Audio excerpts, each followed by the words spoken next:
హనుమంతుడు అత్యంత శక్తివంతమైన దేవుడు. ఆయనను పూజిస్తే దుష్ట శక్తుల నుంచి విముక్తి కలుగుతుంది. అయితే ఆంజనేయ స్వామి బ్రహ్మచారి అని అందరికీ తెలుసు. నిజానికి ఆంజనేయ స్వామికి పెళ్ళయింది.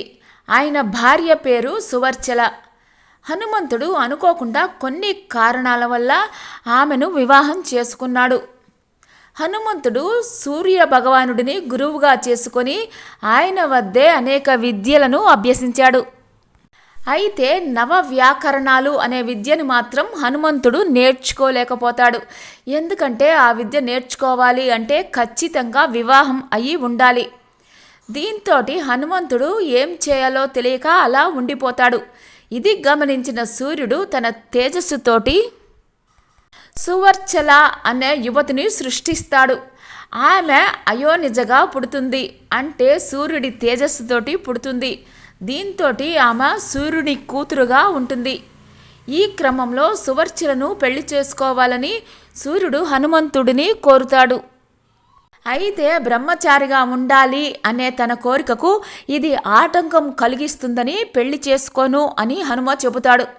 దీంతో సూర్యుడు గురుదక్షిణగా అయిన సువర్చలను పెళ్లి చేసుకోమని కోరుతాడు. అందుకు కూడా హనుమంతుడు అంగీకరించడు.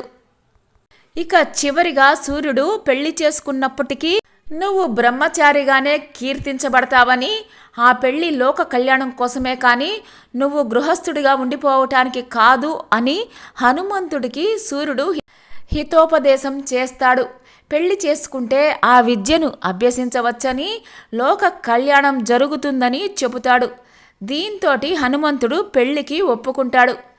పెళ్లి కాగానే సువర్చల మాట్లాడకుండా తపస్సుకు వెళ్ళిపోతుంది.